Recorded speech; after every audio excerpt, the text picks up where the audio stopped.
why I think it's one of the most powerful things if you've got it and you are a non-conformist. That thing that makes you different, quirky, weird, unusual, actually is one of the most powerful things that you can have in your armoury when you're a business owner. I'm shitting myself, by the way. I didn't really prepare very well for this, mainly because I've been trying to get a new business up and off the ground, but hopefully it's going to be interesting. It's basically going to be telling you the story of how I've got to where I've got to, the fights that I've had to have as somebody that pretty much is a non-conformist, but along the way with teachers, bosses, luckily not parents, but lots of other people that have told me that in order to succeed, I needed to conform. So one of my questions today is about who here has actually been told that in order to succeed that they needed to conform. Right, so you guys know what that horrible sinking feeling feels like when you've got to get in a straight line, you know, fit yourself in that box. I've got a saying around, you think you need to think outside the box, I say there is no fucking box, right? So one of the things I looked up, I was thinking, there needs to be some sort of real definition of what a non-conformist is. I mean, I've got my view, but I went and had a look at Urban Dictionary, which, by the way, of all the dictionaries, had the best explanation. I thought, as a person who usually does things differently from the majority of people, not for the sake necessarily of being different or special, but just simply because they prefer to do so. And I think that's one of the differences that I've always seen between a maverick and an anarchist. An anarchist is just out there just to shake shit up for the sake of it. Whereas a maverick person is someone that probably has a reason for doing it, or there's something that's driving them to want to do that. And they're okay with being different, but they're not there just to shake shit up for the sake of it. So I started thinking about who are some of the non-conformists that we've got in our lifetime that have been inspiring to me. One of them that popped into my head, most of you are of the age, Madonna. We've all seen her go throughout her whole career, and every single time she started to become average, she changed and she adjusted. And I'm going to be talking about grenades that you can throw into your life to move yourself more towards the non-conformity thing, and some of the things that grenades that I've thrown, and I've thrown some wobblers in, I can tell you. But she's always been really interesting. The next one was Stephen Hawking. When you look at that guy, he started off in a career as a scientist, and then he got an illness that could have quite categorically said, do you know what, I'm going to conform to what everybody thinks I'm going to do, and I'm just going to sit at home and I'm going to be quiet and I'm not going to say anything. But he was a guy that, you know, he could have went, but he didn't. He went, no, I'm not going to conform to what everybody thinks. I might be in a wheelchair, but I'm still going to discover some of the most amazing things in science that have ever been discovered. Then you've got one of my favourite actors, Jeff Goldblum. The guy's freaking nuts, but I love him. And the reason I love him is he's unashamedly himself, and he picks the pieces and the acting roles that suit his quirkiness. I mean, my favourite at the moment, he's just finished the Marvel movie Ragnarok, and he categorically got picked for that role because he is absolutely bonkers. And then there's one of my favourites. I'm from New Zealand, so I was thinking, who's a New Zealander that I absolutely love, that's totally and utterly stayed true to who he was all the way through, that's been really, really successful? Peter Jackson. Now, Peter Jackson has done some mad movies, and I grew up watching his nutty movies like Bad Taste and all the rest of it, and they're brilliant, and they're scary, and they're horrible, and they're gross, but they're pretty amazing. What I loved about him is he was a guy that had the balls enough to, one, take on one of the most amazing books that ever, or series of books that came out, and everybody was way too freaking scared to go anywhere near them. Not only did he go anywhere near them, but he had the balls enough to go to the Hollywood studios, having only done a couple of movies that were semi-global, not really, but what he was able to do was he went to them and said, look, I back myself, and I'm going to be who I think I need to be to do these films, and I'm going to do all of three of them at once. And that had never been done. And what I always loved about him is I remember the first film premieres that he was doing for Lord of the Rings, and he was turning up in a purple shirt with the weirdest hair, and I went, yeah, go guy, you've not conformed to what Hollywood thinks you should look like, what you should be, and because of that he's continued to have an amazing career. Then I started thinking about, here's all these great non-conformists, but imagine a world where non-conformists hadn't risen up. And you think about moments in time that changed the course of history because somebody who was a non-conformist had the conviction to follow after the things that they really believed in. You've got people like Martin Luther King. If it wasn't for people like him who had stepped up to the line and said, this is what needs to be done, and followed the non-conformist way, we wouldn't live in a society that is still trying to get more diverse, but a hell of a lot more diverse than it used to be. You've got people in music like the Beatles who changed music forever and the things they were doing and did it differently. Way back, you've got people like Leonardo da Vinci who at the time probably was massively seen as completely bonkers. He was creating helicopters for God's sake. But that man changed the course of history with some of the things he did. Shakespeare, he made words up. He changed the language that we have today because he thought, do you know what, there's not a word that exists, so I'm just going to make it up. And apparently, it was something about, somebody could correct me here if I'm wrong, I think it's about 3,000 words he ended up adding to the English language, which is nuts. But at the time, he just went, do you know what, it doesn't exist, so let's make it, which changed the course of the English language. Then you've got people, maybe didn't change history, but certainly changed music history. Nina Simone. Now there's a really interesting story. I was watching something on Netflix about her the other day, and I didn't know this, but she initially was going to be a pianist, and she went to go and get try and get a diploma and degrees and all that kind of thing in being a pianist. She was turned down because of the colour of her skin and what have you. And instead of giving up, she decided to try something else, and somebody suggested she did some singing. Now what's interesting about this, and this is why I wanted to talk about Nina Simone, and you're going to laugh at the story that I'm going to tell afterwards about that. She had other people in her life who were telling her that she needed to conform. So for example, she changed her to a stage name. She was too scared to tell her mother that she was conforming. I'm going to tell you something really funny. My business is called FTSQ. I'm going home next month for a holiday. I still haven't told my parents that it stands for fuck the status quo, and I'm shitting myself. But still, everybody that's got things, it doesn't mean you're not scared of stuff, it just means you need to follow that path and dream. I am going to tell them. They're probably going to flip out, but I think they're going to be alright. Which brings me on to a really interesting story about why I love non-conformists and why I think they're so powerful. I'm the daughter of a white, dope-smoking hippie from New Zealand, who's my father, and a Maori, brown-skinned Jehovah's Witness. I had no fucking opportunity to be anything but a non-conformist. And yet, weirdly enough, I had the struggle throughout all of my life between one side with a beautiful mother that's absolutely amazing, but had this religious beliefs that I was part of for a long time, not anymore, clearly, I'm swearing.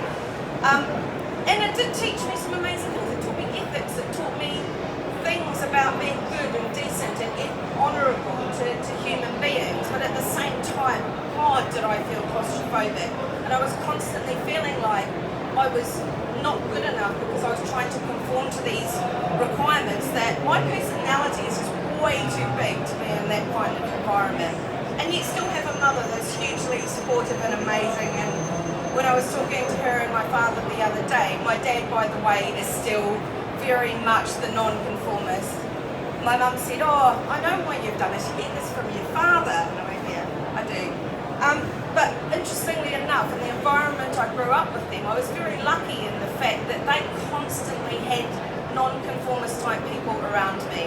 I was constantly surrounded by artists and by musicians and by gay people, straight people, weird people, odd people.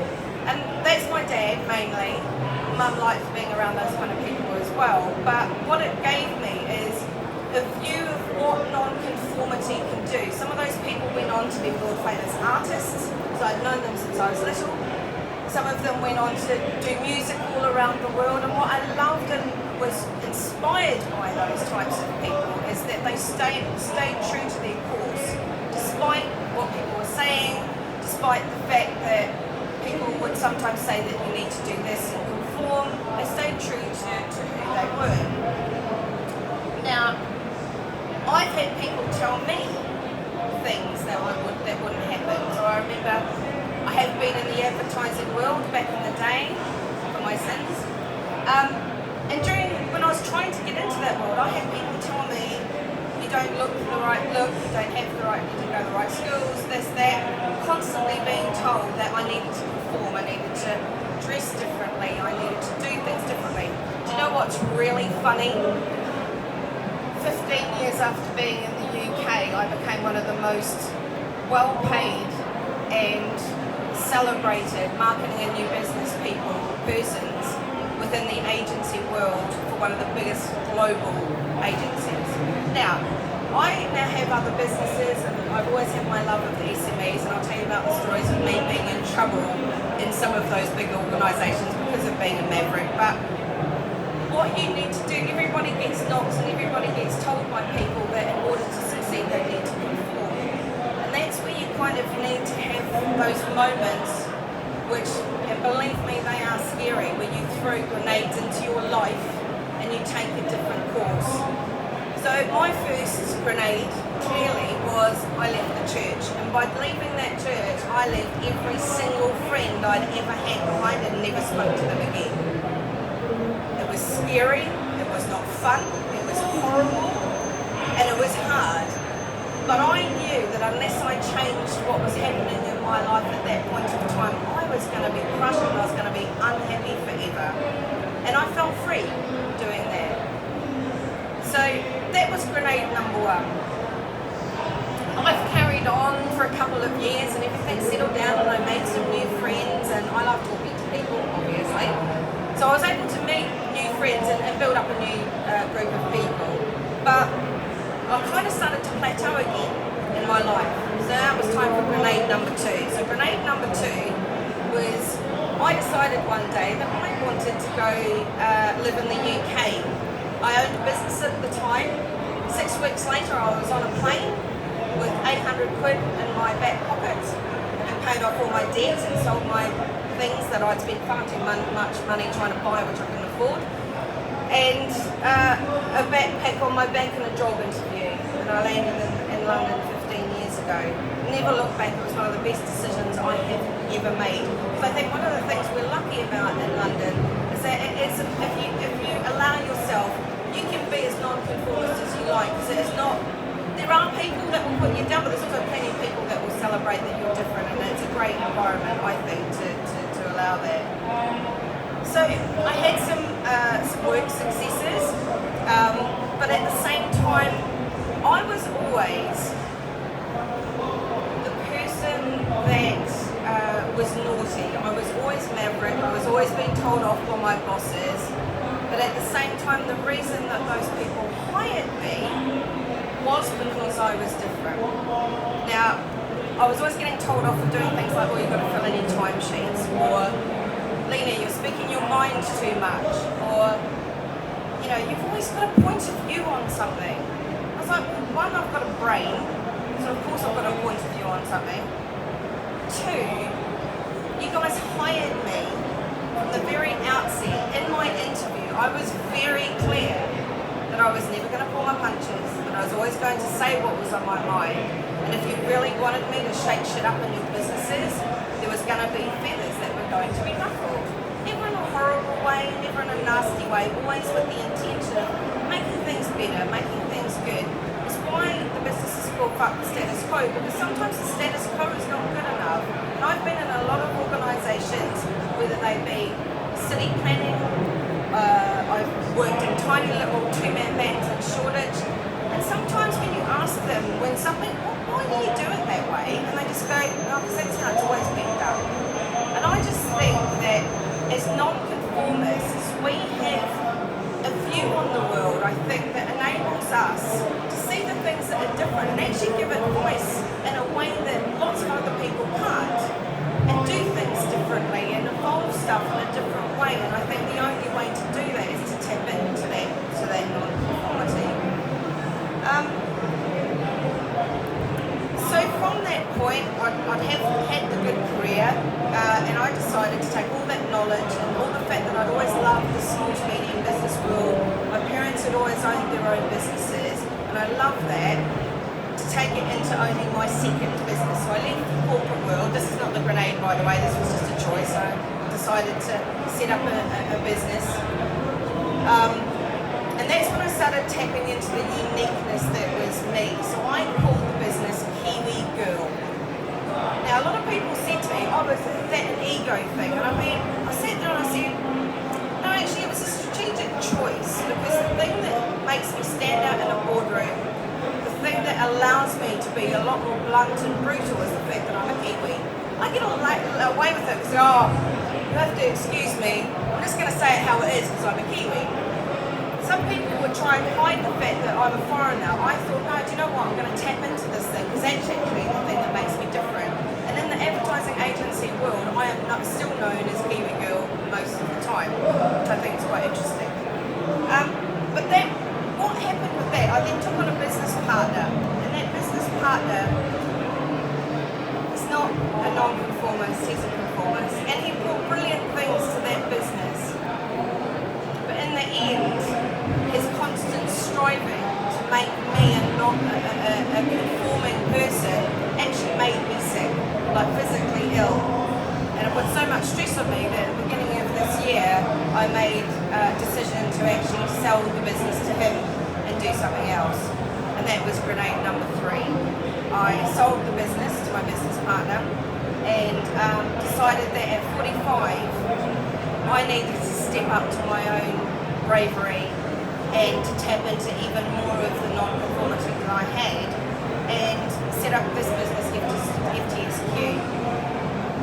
And what I really wanted to do is, in a lot of my life, I've seen a lot of people in business, whether as business owners or as employees in the businesses that I've worked in, that categorically got pushed down and made normal and average when they had so much potential by bosses that just didn't know how to manage it, how to handle it, how to bring the most brilliant people out into the open that could have been the best assets their business ever had. And I thought about this, and I'm lucky in the fact that as a non-conformist, there are different types. There are quieter non-conformists, there are less abrupt non-conformists that aren't like me. I've got the balls to step into a room and fight fucking hard for what I believe in. Some people don't have that in them, are scared, and that doesn't mean that they're not just as brilliantly meant to be a non-conformist and to bring those things to the table. So what I decided to do was set up this business. And the reason for doing that is I wanted to support people who are non-conformists, that want to run their own business, that want to do things, that want advice and help. The last thing they want is somebody in a suit from PwC coming into their organisation and telling them how to run their business and do everything in straight lines when all they want to do is do things in wiggly, wobbly, wonky ways. So what I'm trying to do is just build a community of people and build a movement of like, let's rise up, non-conformists, and let's embrace the thing that makes us different. Because the reason why it's so powerful and the reason why I want to wrap this all up is, number 1, it doesn't mean that you're not scared doing it. I'm fucking scared. Every time I've thrown a grenade into my life, I have been absolutely shit scared that I've done the wrong freaking thing. But very quickly I've realised that actually I did the right thing. But also I think from difference comes a point of view. And in the last business that I had, I was building brands for other marketing and advertising agencies. I was creating the brand story. Which sounds weird, it's cobbler's shoes, they weren't very good at it themselves. But one of the things that I realised that when building a brand reputation and building a brand out in the marketplace as business people and business owners, the thing that makes you different is the most powerful thing. Don't hide it. Don't put it away somewhere and pretend that it doesn't exist. Turn it around and make it the most powerful thing that you have in your business. And the story that you have, and back it with the point of view that you have in the world, and don't be afraid of that. Because I think that the best way to stand out is being authentic. It's about being brave, and bravery I don't think is about being, which is weird, it's not about being fearless, it's about doing the thing that you're still scared of and doing it anyway. And tapping into that thing that makes you, you.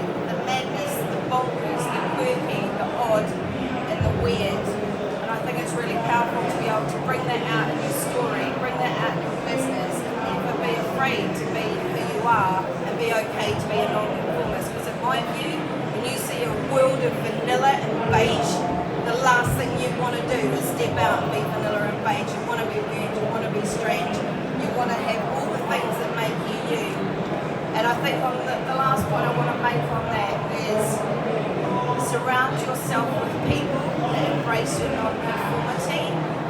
Don't hate the people that don't embrace it, but surround the people that are going to support it, because it will be the thing that steps you out from the crowd and makes you different. Thank you. I've no idea what we're doing on time. Does anybody want to ask any questions? There is nothing that I'm afraid to answer. Anything? You might have to shout out.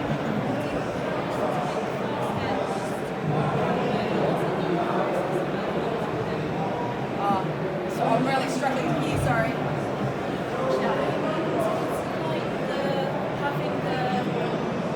Not being scared to go with it, did that just happen overnight, or did that go process of like No. So the question was, did the not being scared happen overnight, or was it a process? I still get fucking scared, to be honest. But it has been a process. It has been a number of adjustments, changes.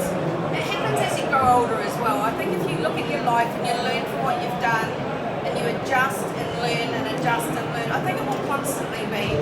And if any business owner tells them they've got no fear, they're talking out their ass, quite frankly. Because there's always something that will, no matter how good a business you've got, even some of the, look at some of the biggest businesses that existed in the world. Merrill Lynch fell over. They were huge. They were billion-pound businesses. So I think for anybody to run those businesses and to say that there's no fear being felt there, no, but I do think it's a process, and you need to trust yourself and trust your instincts, I think. Over time.